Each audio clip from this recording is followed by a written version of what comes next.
Hey there, welcome to my channel. I'm Lilian and this space is all about my journey with art. Today we are going to follow a YouTube drawing tutorial and see how it goes. So let's get started. For the first step I decided to draw pears because it's autumn and they kinda fit the vibe. Plus I think pears are great for beginners due to their simple shapes. I choose to follow a tutorial by the amazing Shada Campbell. I hope I'm pronouncing her name right. I've been following her for a while and I love her illustrations and style. In the video she mentioned that this guide is perfect for beginners, which made it the ideal choice.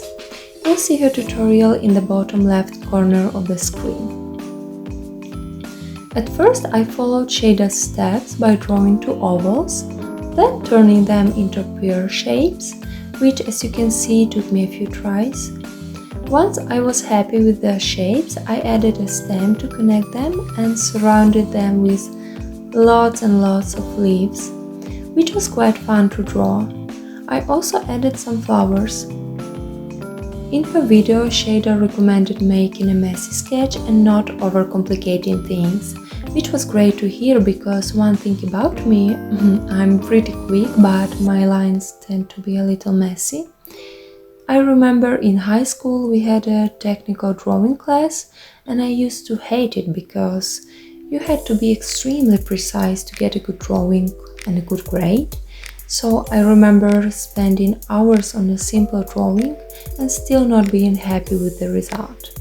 So I tend to prefer artists with a more loose style that suits more mine and my personality, and maybe also because of that I love Impressionism. I mean, that's one of the many reasons. After sketching the pears, I grabbed a black fine liner. Shada used a larger nib like 0.9mm or even 1mm, but I had a smaller one like 0.5, so I went with that. You can see her lines are a bit sketchier, while mine are more solid. I think I prefer her style, it makes the sketch look more effortless and interesting. I also love her flowers and I try to replicate the 2D petal effect, but I only managed to do it on one flower.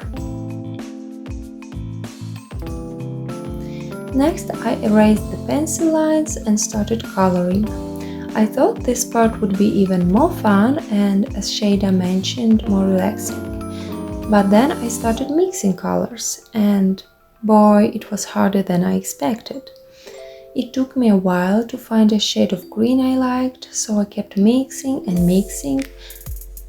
I have a bit of a gap in my knowledge of colors and color theory, and it's definitely something on my wish list. Actually, kinda must-learn list if I want to improve. So that's something to look forward to in the future videos. And I will do it as soon as I have time. Hopefully my baby still will have its midday power nap. I worked hard, mixing greens, browns and yellows in different proportions to get it right. I also painted more intensely, thinking the colors would lose their vibrancy once dry, which can happen with watercolors, but I might got too carried away. Still, I was determined to enjoy the coloring process. I followed Shada's advice to be okay with going over the lines a little, so I did it intentionally and not so much. But I forgot to leave blank spaces on the leaves, so they don't have proper highlights. And as you can see, the leaves ended up in different colors. But I had fun adding a few leaves without black outlines here and there, and for now it doesn't matter that they are mismatched. We are trusting the process, right? Hopefully the pears will tie everything together. I added a variety of leaves, some small, some large, and I think they frame the pears nicely.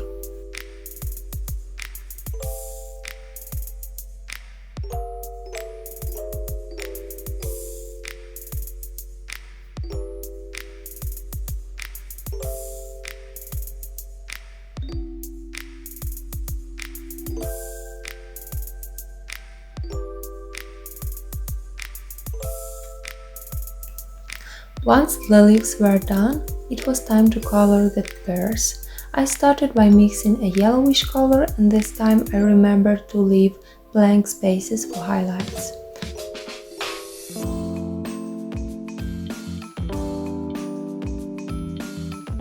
As I was coloring, I thought, maybe the pears need more green, which wasn't a bad idea, but I executed it really poorly. I grabbed a saturated green, didn't mix it well, and applied it directly to the pear. Big mistake. I tried to fix it by adding more yellow, then more green, and then more yellow again. Even bigger mistake. But you know, we learn from mistakes. Eventually, I decided to let the pears dry, painted few leaves, the stem, and colored the flowers while waiting, but the pears still didn't look right. So I grabbed a tissue and soaked some excess water and paint. A little life hack for all beginner artists. I kept experimenting with the colors on the pears, and honestly, I had a lot of fun with it. After a few final touches, the drawing was ready, and I think I've reached the desired colors. In the end, I'm quite impressed with the result. It's still far from Shader's level, but I'm really happy with drawing. I can definitely recommend Shader's tutorial. You can see neither me nor Shader used nothing too fancy. It's a fantastic way to use basic supplies and create something really beautiful. So this is your sign to get drawing. If you want to follow along with the pears tutorial, I'll leave a link below. This isn't sponsored, just my honest review. Thank you so much for watching. I hope you have a wonderful week, get creative, and I'll see you next time on my channel. Bye!